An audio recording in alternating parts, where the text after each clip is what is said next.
जय श्री राम दोस्तों। आपका स्वागत है ऐश की हॉरर स्टोरीज। पर दोस्तों, अगर आपने पार्ट 1 अभी तक नहीं देखा है तो वीडियो को यहीं रोक दीजिए और डिस्क्रिप्शन में दिया गया लिंक जरूर देखिए, क्योंकि आज की कहानी वहीं से आगे बढ़ने वाली है। और दोस्तों, जो आज आप सुनने वाले हैं वो सिर्फ डर नहीं है, ये एक गलती की कीमत है जो हर रात 2:03 पर वसूली जा रही है।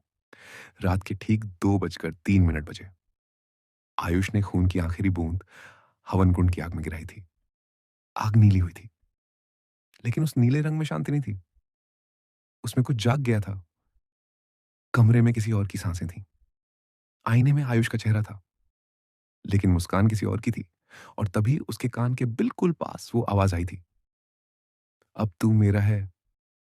आयुष ने उस पल अपने मन में सोचा था, शायद अब सब ठीक हो जाएगा। लेकिन दोस्तों, असल में यहीं से सब बिगड़ना शुरू हुआ। खून की एक मोटी धार हवन कुंड की आग में गिरी। इस बार आग ने फड़फड़ाहट नहीं की, आग सांस लेने लगी। पहले हल्का नीला, फिर गहरा नीला, और फिर ऐसा काला जैसे उसमें रोशनी नहीं गहराई हो। कमरे की सारी मोमबत्तियां एक साथ तेजी से कांपने लगीं। उनकी लौ ऊपर नहीं, आयुष की तरफ झुक गई। और उसी पल आयुष के ठीक पीछे किसी के सांस लेने की आवाज आई। बहुत पास, इतनी पास कि उसकी गर्दन के बाल अपने आप खड़े हो गए। वो सांस इंसानी नहीं थी। हर सांस के साथ हल्की सी सीटी जैसी आवाज थी, जैसे फेफड़ों में हवा नहीं, धुआं भरा हो। आयुष का दिल इतनी जोर से धड़क रहा था कि उसे लगा कर्ण पिशाचिनी नहीं, उसका दिल पहले बाहर आ जाएगा। उसने पीछे मुड़ना चाहा, लेकिन उसके पैर जमीन में जैसे गड़ गए। घुटनों से नीचे उसके पैरों में सुन्नपन फैलने लगा, जैसे नसों में खून की जगह बर्फ बह रही हो। उसने हाथ उठाने की कोशिश की तो उंगलियां आधी मुड़ी और वहीं रुक गईं। उसका जबड़ा अपने आप कस गया, दांत आपस में भिड़ने लगे। उसके कानों में अब हल्की सी भनभनाहट थी, और उसी भनभनाहट के बीच एक औरत की हंसी, धीमी, बहुत धीमी। आयुष समझ गया, ये डर नहीं है, ये कब्जा है। धीरे धीरे उसने गर्दन मोड़ी। कमरे के कोने में, जहां कुछ सेकंड पहले सिर्फ अंधेरा था, अब एक परछाई खड़ी नहीं थी। वो दीवार से जुड़ी हुई थी। दीवार गीली लग रही थी, जैसे पसीना आ रहा हो। फिर दीवार हिली। नहीं, दीवार के अंदर कुछ हिला, और अगले ही पल दीवार की सतह पिघलने लगी। उसमें से धीरे धीरे कोई बाहर आने लगा। पहले लंबे खुले बाल, कमर से भी नीचे। बालों से गीली मिट्टी और जले बालों की भयानक गंध आ रही थी। चेहरा अभी साफ नहीं दिख रहा था, लेकिन आंखें, आंखें नहीं थीं वो दो गहरे गड्ढे थे, जिनके अंदर हल्की हल्की नीली चमक चल रही थी। फिर वही आवाज, लेकिन इस बार डरावनी नहीं थी, बहुत मीठी, बहुत नरम। ऐसी आवाज जैसी कोई कान में सच नहीं, झूठ भर रहा हो। डर क्यों रहा है? आयुष। उसका नाम, पूरा नाम नहीं, बस आयुष। इतना निजी, इतना पास। आयुष की सांसें थोड़ी सी नॉर्मल हुई। उसने कांपते हुए पूछा, त तुम कौन हो? परछाई धीरे धीरे आगे बढ़ी। हर कदम पर फर्श और ठंडा होता गया। अब वो पूरी तरह सामने थी। बहुत सुंदर, लेकिन ये वो सुंदरता नहीं थी जो आंखों को सुकून दे। ये वो सुंदरता थी जिसे देखकर दिल तेज धड़के और दिमाग खामोशी से बोले, कुछ बहुत गलत है। त्वचा हद से ज्यादा स्मूथ, जैसे कभी इंसान रही ही ना हो। आंखें बड़ी, लेकिन पलकें एक बार भी नहीं झपकी। होठ हल्के गुलाबी, लेकिन जब वो मुस्कुराई तो आयुष ने देखा, उसके दांत सामान्य से थोड़े ज्यादा नुकीले थे। बहुत ज्यादा नहीं, बस इतने की रूह कांप जाए। उसकी आंखों में भावनाएं नहीं थीं, सिर्फ भूख। वो आयुष के पास आई, इतनी पास कि उसकी सांस आयुष की गर्दन से टकराने लगी।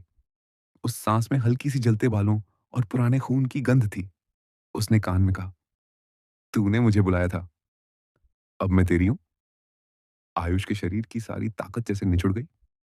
डर अब डर नहीं रहा था, वो कुछ और बन रहा था। और वो चीज बहुत खतरनाक थी। उसने आयुष का हाथ पकड़ा। उसकी उंगलियां असामान्य रूप से लंबी थीं, हाथ बर्फ जैसा ठंडा।